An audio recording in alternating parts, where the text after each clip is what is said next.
My name is Firdous Alabad, and I'm 20 years old. I started my educational life when I was 5 years old, and knowing that it was time for me to begin education, I was already really scared. I didn't want to go to kindergarten alone and without my mother. In the first day of kindergarten, I was sad and worried, but also excited at the same time because I was going to meet new friends and I was going to get to play with them during the break time. It was really hard for me to get used to stay at kindergarten every day alone. Day by day, I used to meet my teachers and friends and became love them. I really appreciate my mother and teachers because they supported and encouraged me to go to kindergarten.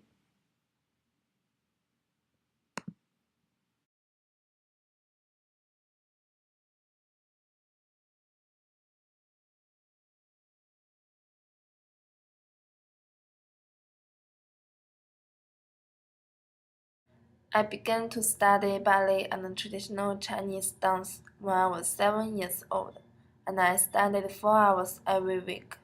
Before I was 6 years old, I liked to listen to music and swing with music. So my mother decided that I would study dancing. My parents accompanied me to dance class. Since practicing was occasionally painful, sometimes I did not want to go to dance class. My parents would get angry at me and tell me to keep trying. Then I gradually liked dancing. I always joined the dance shows at school. When I was 15 years old, I still studied dance. I joined a dance competition and I won the national second prize. I studied dancing for 12 years. I enjoyed my dancing time.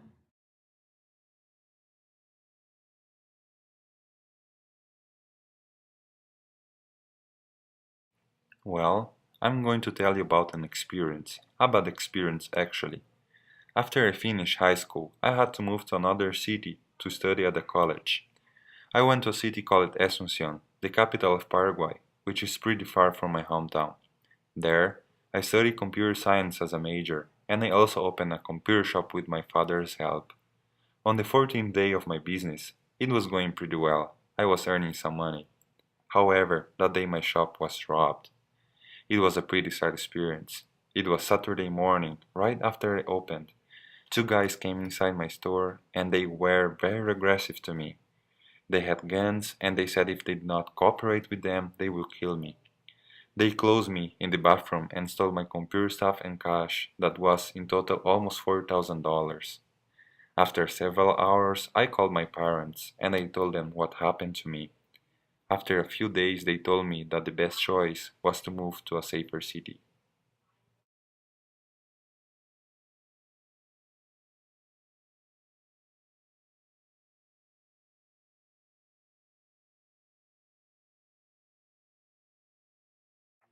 When I was 3 years old, my parents took me to preschool. On the first day I went to the preschool, I saw strange people and a new environment, and many children were crying. Some were crying all the time. The teacher had to hold me all the time until my parents came to pick me up. When I became familiar with the environment of my preschool, I began to take part in all kinds of activities. For example, playing house. I liked to pretend to be the mother, and some children acted like my family. We pretended to cook, and we could pretend anything we wanted. We really liked this game because we could join the world of adults, and it was a lot of fun. Also, I really liked to go to the dance performance. Since that time, I have liked acting.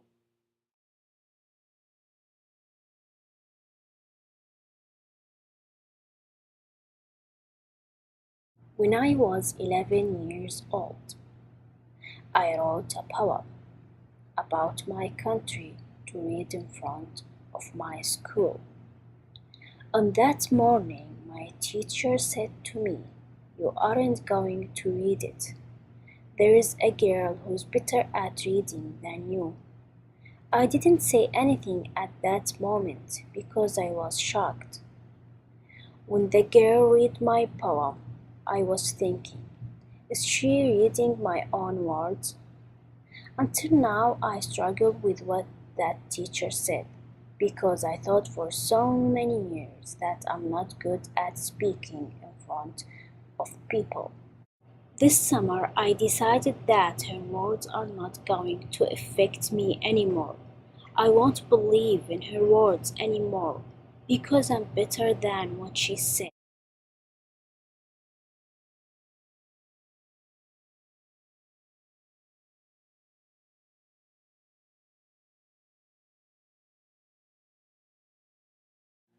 There was one thing that I will never forget.